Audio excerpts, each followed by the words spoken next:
morning. Hi, how are you? So, don't be afraid. It's going to be okay. Those are the best words of advice I can give anybody who's getting ready to retire. Don't be afraid. It's going to be okay. The only thing you have to concentrate on the rest of your life is breathing. As a retiree, I get a check every month for breathing. I like that. Now I got to do the things I wrote down. Okay. Buenos días, amigos y familiares. Good morning, friends and family. Gracias. El ego. Not bad, huh? Thank you for coming today. Lo siento, no tengo más veces español. I'm sorry, I'm not Spanish crazy. Today is a happy day. I coined the phrase, a funeral. A lot of people treat retirements like funerals. They're not funerals, they're funerals. Today is a happy day. And no one should be sad. The only people who should be sad today are those people on active duty who just absolutely love you. Those people should be sad. But none of them are here today, so this should be fun. Kelly, you should be especially joyous. You're about to reap all the rewards of retirement. Twice the husband, half the paycheck. Today I get to tell you a story. The story of a poor little starving immigrant child, an aardvark herder, deep in a remote mountain jungle, who escaped his war-torn village to find adventure far, far away on the high seas. I may have to embellish a little bit. Have you ever tried getting information on this family? I've interrogated hardcore criminals that were more forthcoming. So for whatever you didn't tell me, I just made it up. But it's okay, because even if I stop talking right now, my little speech would be more than anything he's going to say today. Today I have the privilege of publicly honoring my friend and telling you a story about Chief Alicea that you may not know. And congratulating him and his beautiful family, on a job well done. So Chief Alicea really doesn't come from a long line of aardvark herders.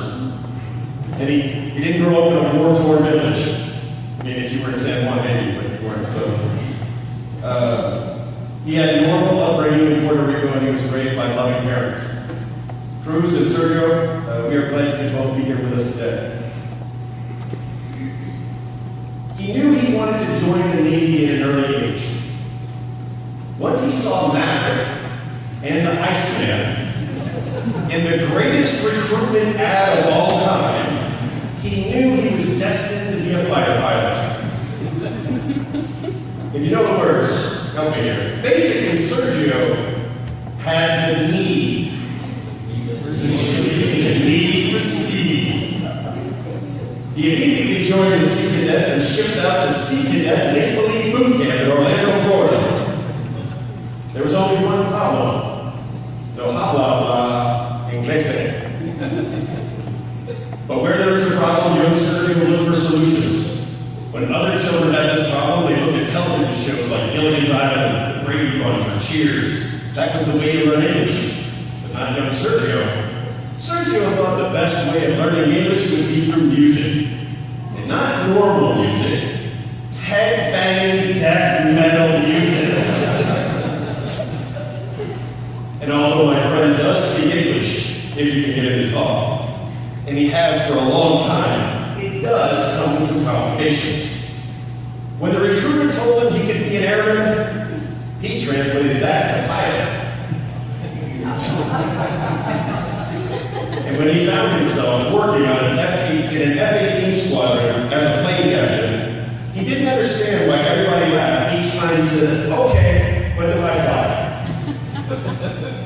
So now we've got an airman who wants to be a pilot, working in a squadron, on an aircraft carrier in Japan, who then takes the gunner's mate exam and makes third class. So now you got a gunner's mate, working on it as an F-18 mechanic, who doesn't really speak English in a country that only speaks Japanese.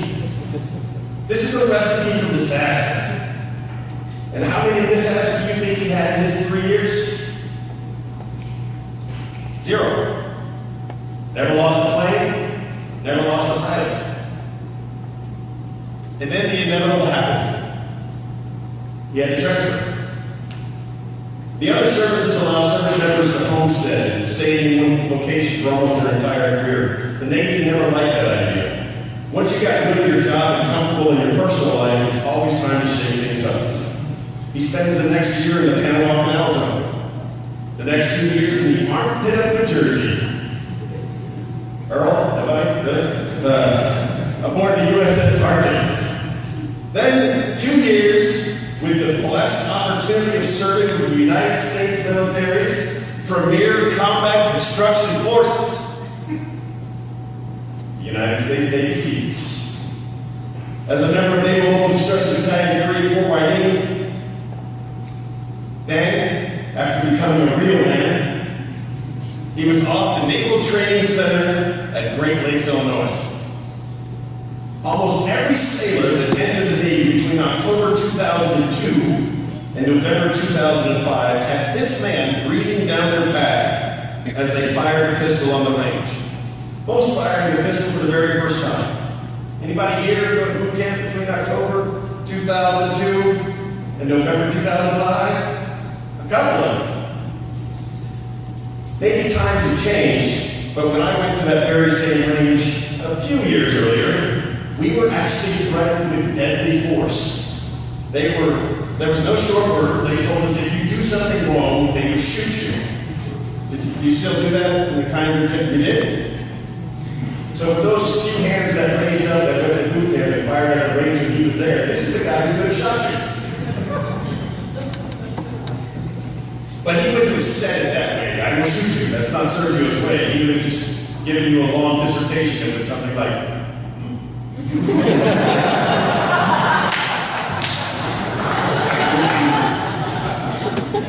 man of many, many words. 50,000 sailors a year went to that range. 150,000 sailors in 3 years. And you know how many mishaps they had during those 3 years? 0. Never had a sailor get shot.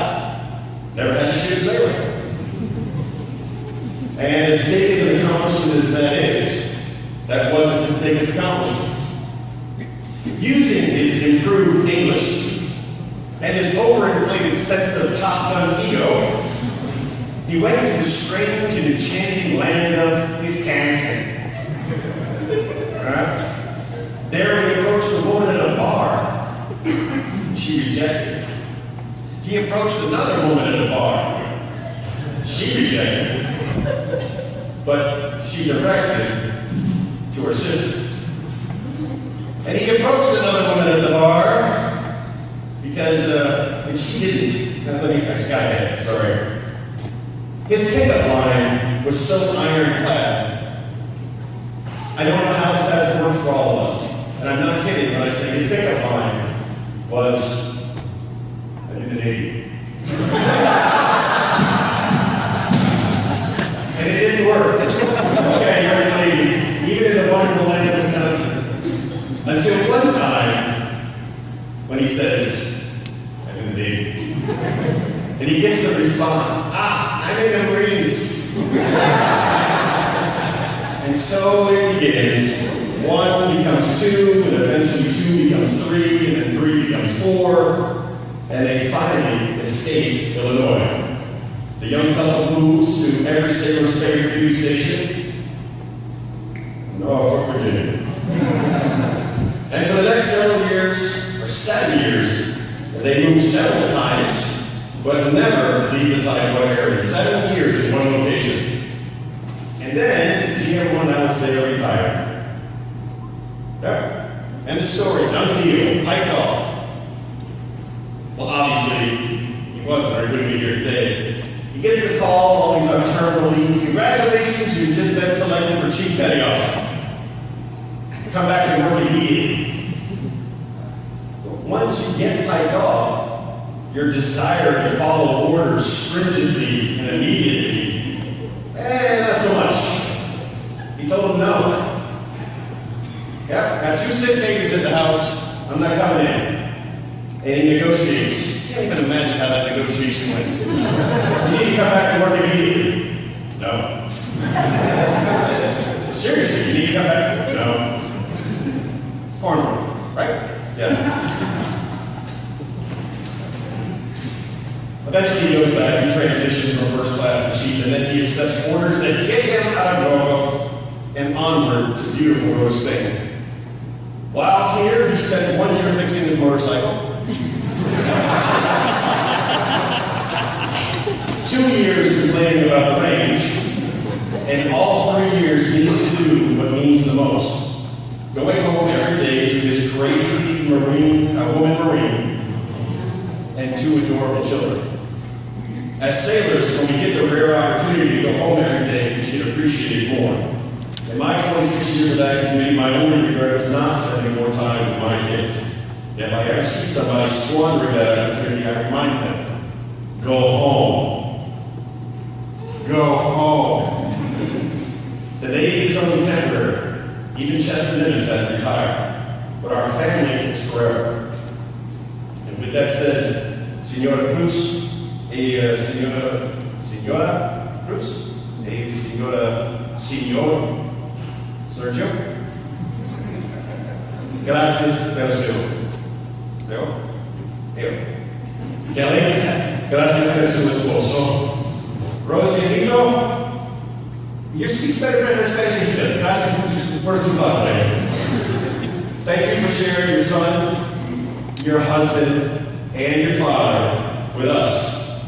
Serge, you've been an awkward joke teller. You make me uncomfortable. You've been a good friend and a great chief, but you are still a horrible translator. Horrible. We wish you and your family the best in all your future endeavors. And Julie couldn't be here today. She was very upset about it, but she did send a message. Congratulations, Sergio. I hope the best for you and your family. That's how my wife talks. At least when I'm doing your voice. Congratulations. Congratulations, Alicea family. Can't wait to see you on the other side. You grow this back, you grow this back. This is mandatory, not that thing you got going on now. And that's what I got to say about this.